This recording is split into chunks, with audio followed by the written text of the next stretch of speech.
afternoon. Come on in the back there.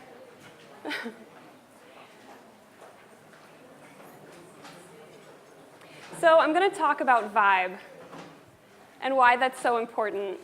But before I talk about it for 25 minutes, I want you all to feel it, and I want you to experience it with me.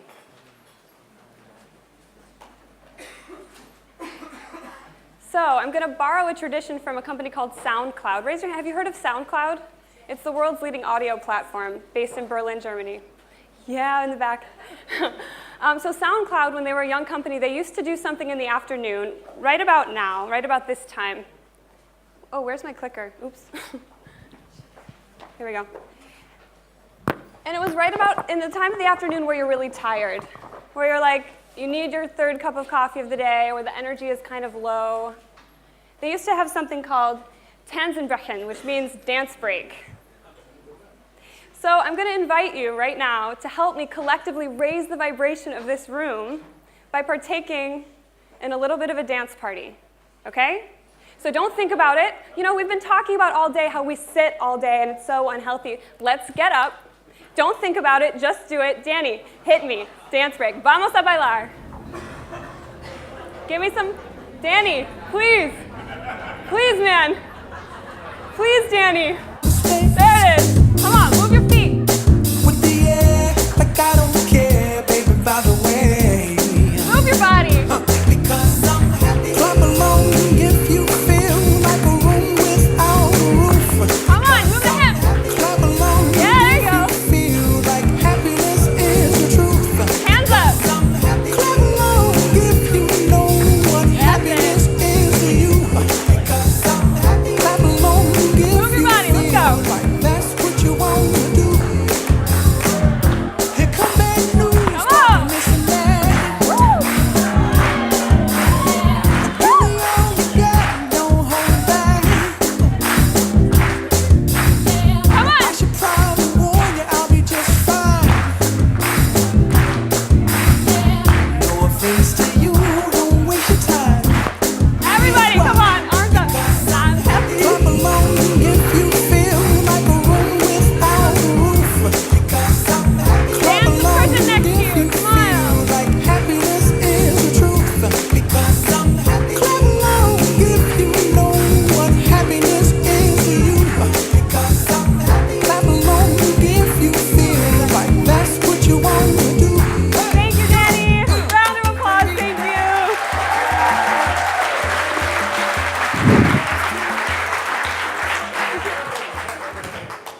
Okay, that's the vibe I'm talking about. Need water. Whew. Whew. Bitte schön.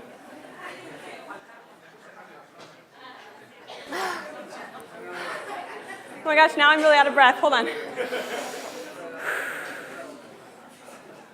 So the vibe is a feeling, right? It's a feeling you get when you enter a space. Oh my gosh, I really am out of breath. Actually, we can all take a deep breath in together. Inhale. And then exhale. One more time like that. Breathe it in. And let it go. Okay. Thank you. Thank you so much. I was thinking if that was going to bomb and be a terrible idea, but you all were so game. Thank you, Argentina, and everyone who's from everywhere. Oh my gosh. Okay. So vibe is a feeling that we get when we go into a space. It's also measurable. It's also a real thing. It's a measurable frequency. The thoughts that we think are a vibration. The words that we speak are a vibration. The frequency with which we say things are a vibration, and all of those things are in a container, right? They're in an office in my work.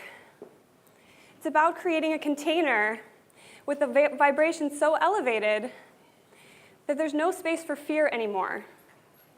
It's about creating a container that really can vibrate love, and that is where the best work of our lives can be done, in a place that's free of judgment, where people can feel free to express their new ideas. Creativity is unleashed. Innovation is inevitable. So how can we create these containers for this kind of vibration? That's what I want to talk about today. And to be totally honest, I tried to figure out a structured how to create a great vibe, And it was really, really difficult because it's different for every organization, it's different for every person. So I'm just going to tell you my story, and I'm going to tell you a couple stories of the work that I've done with these 3 companies. So we know, a lot of you know SoundCloud. You guys know Airbnb, right? Yeah. Does anyone, well, raise your hand if you know Airbnb. Sorry, I don't want to assume. Okay, if you're working in space, in the future of space, you need to know this company. We heard a lot about collaborative consumption and a sharing economy, that we don't actually need to all have a house, well, several houses and several cars that we can share. This is totally related to office space as well. Philip was talking about how, like, I don't know, was it 60% of office spaces are empty? Not only is that costing the company a lot of money, but it's draining a lot of resources from the environment, from this planet. So by far the most sustainable way of the future, I'm thinking of work, is by sharing space instead of everybody having their own territorial desk. Okay, so that's Airbnb. That was in San Francisco. And then couchsurfing was also, anyone heard of couchsurfing? They're little. They're so cute. They're basically Airbnb, but without the money. They're just based on gratitude and generosity, which, yeah, still great. So yeah, it's all about the vibe. So I love working in tech for a couple reasons. Number one, people who work in tech are really disruptive by nature. They're not interested in doing things conventionally. They're really open-minded to creating a totally new way of doing things, including the design of their office spaces. They also are typically venture-funded, which means that they're not spending their own money, which means that they're really willing to invest in their spaces. And they know that they have to compete for the best engineers in the world. Right? But this kind of work that I've been doing, my title is actually Vibe Manager. Right? You just can make up a job, right? And Europeans are always like, what did you study to become a vibe manager? And I'll tell you, and it was very unconventional, but the work that I do is not just about design, but it's really about the management of these spaces, and it's really about the people who live in these spaces and trying to create as much of a connection between the people and the space they live in as possible. So I'm going to tell you a story, and I'm going to be kind of casual about it. The way that I became a vibe manager is almost as unconventional as the title itself. I had 2 really big experiences when I was about 25 years old, back to back, and they were totally different. The first is that I lived and worked on board this super yacht for 9 months. So this is a true story. This is motor yacht Apogee, 65 meters long, 4 stories high, and I was one of 17 crew members taking care of 12 guests. Okay? So these are the wealthiest people in the world that are on board this boat, and I was learning how to manage and run a space like this. I learned so much about space. I learned that there's no room for inefficiency on board a yacht. Every place has a purpose. I learned that billionaires don't have clutter. They don't have a bunch of stuff everywhere. Companies have so much stuff. We have so much stuff, and I don't understand why we hold on to so much. In a billionaire space, it is perfect feng shui. It is perfect. Everything has a place. Not that every office needs to be that way, of course.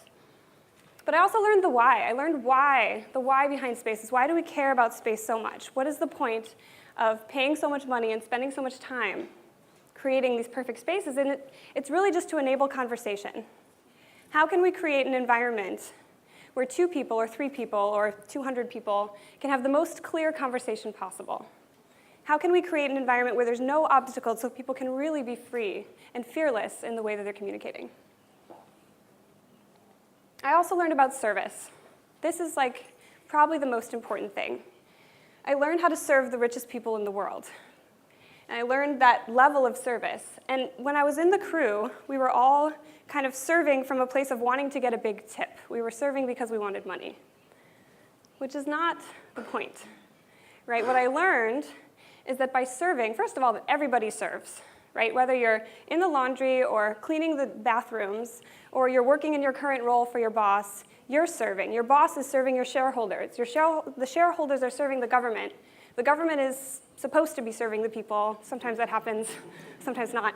But the point is everybody's serving. And so when you take this attitude of joy to serving, your space vibrates in a different kind of way.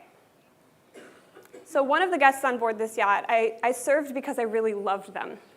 It was a family from San Francisco, And they were just I just really could feel them because I was the only American crew member, and so I just felt really at home with them. And so I went all out of my way to try to create an amazing experience for them. I served them from a place of love.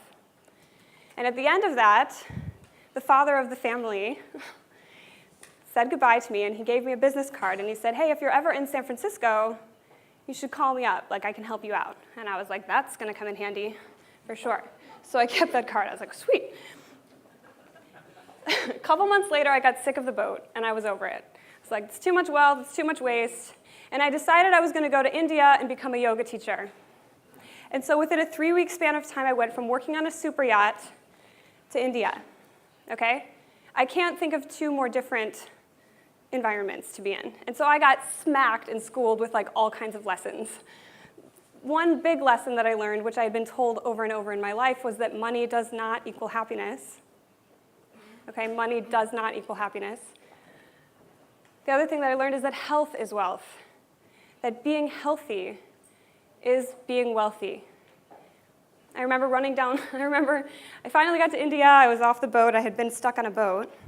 And so I decided I was gonna go for a run one day because I felt really good. I had been doing a bunch of yoga and eating a bunch of vegetables. And so I go for a run down the streets of India, and I pass this group of teenage guys, and they look at me, and they're like, laughing hysterically. They're like pointing and laughing, and one of them even starts to imitate me running. And I realized in that moment that they don't need to run. They don't need to exercise because they're using their body all day, every day, unlike us, right? We've talked about this a lot. We've talked about this. Wellness is so important. And the other thing I learned about India, which is I'm like reluctant to talk about, but I feel like we've touched on spirituality in here today. I recognize that we're all actually one. We're all actually connected. That we're not individuals living our own experience, but that by serving one another, we're serving the collective, right? So armed with my yacht stewardess billionaire thingy and my practices from yoga, I end up in San Francisco. And I get a link, my friend sends me a link to this tiny little company called Airbnb.com. And sure enough, I scroll to the bottom, and the same company that's invested in Airbnb is the same company on that business card. And I call him up. Of course I remember you. And he writes me an email. He writes an email to Brian Chesky, the CEO. I've witnessed Kelly Robinson in a professional role, and I think you should hire her. And lo and behold, I'm working for Airbnb when there are 10 people in the founder's apartment. So then I'm like, okay, what am I going to do for this company? I basically treated that apartment as if it was a yacht, and I treated the people in there as if they were billionaires. That's really what I've done for Airbnb, for SoundCloud, and for Couchsurfing. And so this role of vibe manager is a couple of things. It's designer for sure, right? All of us know the importance of space and the way it impacts everything that we do. And when I was trying to figure out how to describe it, it's also kind of like being a mom. So it's also kind of like looking at all of the company as your children and looking at the office as your household and trying to create the best possible environment for your kids to feel good and do the best work of their lives, to be feeling really great. And I think this is important, especially when we're talking about the future of work, about the masculine and the feminine differences, right? So typically, you have men running companies. Typically, it's changing. And the men, the founders of startups that I've worked for, are really concerned about going and getting the funding. And they come back with all the money, but they don't have anyone to really mother the company. They don't have anyone to take care. And so that's kind of what I became. So it became a lot of different things. And so instead of structuring how to create the best vibe, I'm going to just tell you some stories about what I did for these companies in hopes that they resonate with you. And if not, then we had a great dance party, so at least that. So from the perspective of a designer, these are some of the things that I did that for whatever reason created super good vibes in the offices. This is the Mushroom Dome cabin. This was the #1 listing on Airbnb the year that I designed this office. And the founders had the vision to create office meeting rooms to be listings, to be apartments, to be residential spaces. So we created a Berlin room, we created a Hong Kong room, we created a New York room. And I said, Brian, this is our #1 listing on the site. Why don't we create an exact replica of the Mushroom Dome cabin, which is a real listing you can rent in California? So he's like, yeah, okay, I don't know. And so I drove, and I got the blueprints, and I found someone to build it, and we built this and put it in the reception. And this created so much joy. People were so excited. And the message is, first of all, have the entrance of your office be really remarkable. Have that first step that people take into your space to be really powerful and really a great experience. And secondly, tie the product to your space. Create some kind of purpose. People are connected to the purpose. They're connected to what they're working for. So bring that into the physical space. The next thing is the Airbnb women's bathroom. So I think that a bathroom is actually a really great opportunity that almost everybody misses. Everybody goes to the bathroom every single day.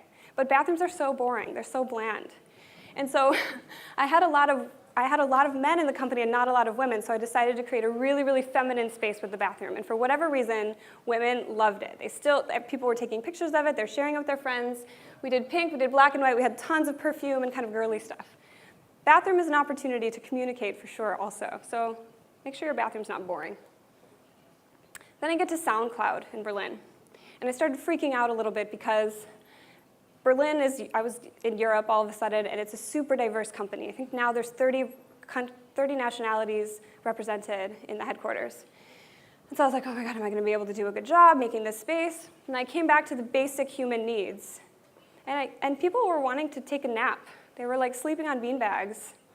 Because we're animals. We need to sleep sometimes. Instead of the fourth cup of coffee, a 10-minute power nap, 15-minute power nap really, really helps. In China, they take desk naps all the time, right? It's a very common thing. So we created this nap room where people could, kind of like a sleeper bus, kind of close the curtain and take a nap. And people love this room. Maybe they cuddle in there sometimes too. I don't really know, but. This is probably, right? I know. See, I had to be like, well, it's just for naps, you guys. This is probably the biggest impact that my crazy brain was able to have on the company. We talk about the importance of moving throughout the day. I had 3 floors and 5,000 square meters of SoundCloud space, and there would be about 100 people on each floor when it was full. And I boldly said to the architects that I'm not putting in any micro kitchens, that we're going to put in one cafe, one place where people can get food, coffee, juice, anything besides water. Water is everywhere. And this became the heart of the entire office. Everybody from the 4th floor to the 2nd floor, they meet here every single day. So it's mixing the company as it grows really fast. People are remembering each other's names much more because they're seeing everybody. Spontaneous interactions are happening, and then those interactions can come to a conversation where people stay and hang out. And most importantly, I had an employee measure the amount of steps he took at the previous office and the amount of steps he took at a working day here. And it was 3 times as much. And so it's so important to really think about the way you're designing your office. Design it to encourage movement. It's so important. So important. And another thing about this central space, when you create kind of a heart that is for extroverted interaction, right? When you create the heart of a space that allows for really social interaction, the rest of the space can stay a little bit more quiet because you get that out in this place where there's always music and it's a really extroverted place. Which brings me to the next point, which I think so many people forget about, which is sound. So many people forget that sound is so important in an office space. We focus so much on how it looks, and I think even if there's any architects in the room, I think my architects from Berlin told me that they only spent 3 days on sound when they were learning for 2 years in architecture school. So important. A good friend, Julian Treasure, I think a lot of you guys know him from his TED Talks, he really nails the importance of sound. And so at SoundCloud, you see these lights above every table. They're made of sound acoustic material. We built the sound acoustics into the furniture rather than having to put a bunch of money into the ceiling. We really integrated it in. And I think that's the only way you can make open plan offices work, is if you nail the sound acoustics. Right? Open plan is the best way to go in terms of flexibility, economics, but people mess up the sound acoustics so badly that it gets such a bad rap. Okay. So this is a little extreme on these tech companies, but still. My first year in Berlin, I had winter for the first time after 10 years. And it was the worst. Winter is so, does anybody here even deal with winter? I have some people from the UK, yeah, okay. And so I was like, okay, I have to solve winter for SoundCloud because this is brutal. This is dark and cold and brutal. So I was like, okay, I can do a sauna, I can do a bath, or I can do a fire. And I really did think about a sauna, but again, with the nap room, it's enough. And so we put a wood-burning fireplace in, and people love it. They sit in there all day with their computers and just deal with the fact that it's winter, right? We're animals, we're humans. There's something very special about fire. Very, very special conversations happen around a fireplace. Okay, so now, how much time do I have? Am I good? Okay, I'm gonna go. So now, thanks. So now I'm going to go into more of the role of mother. And these are kind of funny and weird, I think, but I'm just going to share them anyway, just because we've already hit all the big topics. You guys already know. It's so nice to meet you, actually, because I feel like I was alone in understanding all this importance about space, but you guys get it. I mean, you get it. I'm preaching to the choir. So I was kind of a mom. I look at these guys like they're my kids a little bit without being condescending. And we're also all animals. So I'm a little bit like the shepherd as well. Like, hey, do they have enough food? Are they going to eat enough? Do they have enough exercise? So these are some of the things that I did as my role as a mother that I think really helped. Yoga. I started a yoga program at every single company. Every company, why not? Why not have yoga? All you need is your body and a mat, and you need to pay a teacher $50 and 1 million people can come. It is so, so healthy for your body when you're sitting in a chair all day. Oh man, opening up your spine, twisting around. It's so easy and so deep and so important. So I started a yoga program at all of these companies. And people come up to me and they're like, oh my gosh, I'm so into yoga, you were right. I was like, cool. Do I have any yogis in the house? Anyone doing yoga in here? All right, namaste. All right. Food, we've all talked about food, but it's so important. It's so important. There's so many companies that feed their people garbage, which is, it's just a part of the society that we're in. But food is the #1 universal language, right? We know this. It brings people together, and it brings people together around a table where your role and your hierarchy and your position don't matter anymore, because you're just eating together, right? This is the real, I've started a food program at every Couchsurfing, SoundCloud, and Airbnb, and every time I've brought in an actual chef to prepare the food, and I think this is really important. When you kind of order in catering and there's like rubber gloves and like this weird, when you have a person that's on the team that connects with the people who are eating the food, something really special happens. People become more connected to the food that they're putting in their body. So if you're going to do food, do it right, even if it means not every day or not every week or not every month. Serve real food. Real food is colorful, and it came from the ground, right? Snacks, I like to think of it as fuel. Like if you bought a super fancy car, you wouldn't put the worst level of gasoline in a car. You would put the premium in. The food that you feed your people fuels your business. So choose good things, or don't spend company money on that. Company money is better spent elsewhere. I made a garden at SoundCloud. It was so awesome. Okay, so we're animals, we're creatures of nature, and we're really removed from nature when we're in these office environments. And so we had this beautiful rooftop, and we created a garden. And I created a garden club, and all of these people were from all different departments, and everybody learned how to garden. And this is produce that really did grow from our garden, which we gave to the chefs, which they put in our food. And so being able to create this connection was just really, really special. This is the mother in me. And I never would have thought I liked gardens, but it happened. I'm obsessed. Okay, this is funny. So when I started working for Airbnb, they were a very small company, and I was an intern making like $12 an hour. And so all of a sudden, Joe Gebbia, one of the founders, says to me, okay, Kelly, you're in charge of birthdays, and our culture needs to be better than Google's. So I'm like, okay. I'm looking at the department that we're in. So I was like, okay, birthdays. What am I going to do? I'm going to make everybody their own cake. So the first girl really liked sailing. So I called up every bakery in San Francisco, and I said, can you make me a cake in the shape of a sailboat? And they're like, yeah, sure, that'll be $360. I'm like, oh, God. So I custom-made birthday cakes for every person whose birthday it was in the company. You guys, this is insane that I'm sharing this. But this is Jobot. He really liked robots. This is Andrew. He was our mobile app designer, so I made him an iPhone cake. So obviously this didn't scale. It did get to a point where I have colorful frosting all over me. But still today, Airbnb I think is, upwards of 2,000 employees, but they still do a personalized cake with their photo on it or something. But they still do a cake. So celebrate birthdays. Why not? It's a thing to celebrate. And keep those traditions. Keep traditions that start when the company's young and keep them going. It's about making people feel special, right? Personal. Okay, at Couchsurfing's office, I put in swings and a tree. So we had no budget for Couchsurfing, right? They're like, gratitude, generosity. I'm like, okay. So we put in swings, and everybody loved the swings. And then we got a tree, and the whole entire company took care of that tree. And they took it out every 3 months, and they gave it a bath, and they put it back in. So bringing nature and bringing inner child, right? Creating little environments where people can be a kid again is a really great way to get the vibe up. Okay, why not let dogs in the office, right? Right? They're so cute. I got a lot of heat from SoundCloud. They were like, this, but no, it's cool. Dogs in the office are really, really great, granted that the dog obeys the owner, right? This is obviously the most important thing, but look at Perun. Oh my God, he's so cute. So this brings so much joy. It can bring so much joy. Obviously, there has to be this structure and this like, oh no, but why not, you know? Why not? Why not? Dogs bring joy. Animals, why not? Okay, this is, so something that happened at SoundCloud, I was actually kind of bummed about this. So the project that I did at SoundCloud took a really, really long time. And so the company was in this temporary space, which was like the worst design ever, you know, just awful. And so for whatever reason, they started treating the space really poorly. They just were totally slobs about it.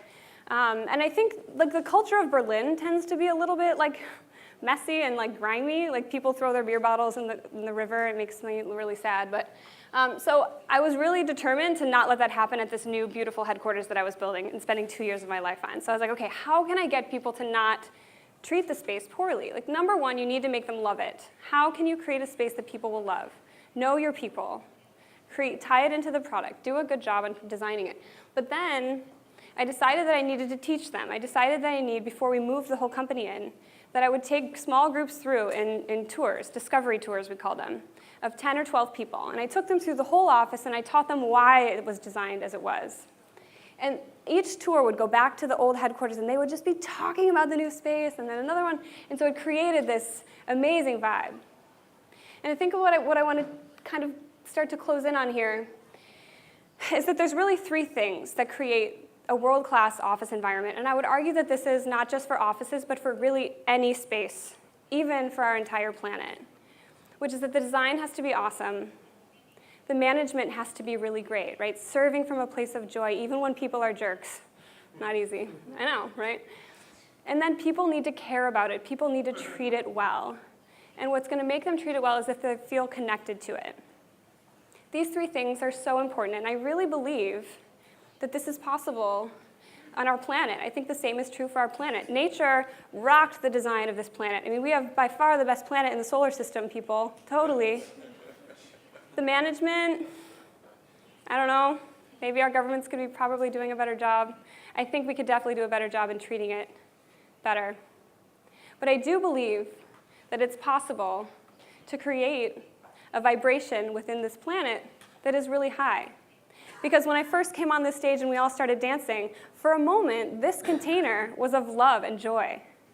And I believe that if we can create it in a small container or in an office or in a bigger office, it is possible to create a vibration of love and joy in the entire world. It's possible. Give me that, at least. I'm totally optimistic. And so I think the most important thing when thinking about vibe is that ultimately it does start with you. It starts with yourself. It starts with your own internal vibration. So do whatever it is that you need to do to raise your own internal vibration, especially when you're in a funky place, especially when you're in a bad mood and you know the next interaction with the next person is not going to be so nice. Do the work. Take the deep breath. Have a dance break. Go for a run. Swim, bike, sing, speak eloquently, whatever it is that you want to do. It's important that we all raise our own vibrations because that has a ripple effect on the world around us. And I believe that we're all here to start raising this vibration. It's time, right? Let's do it in our workplaces. Let's do it in our personal places. Let's do it. Thank you so much.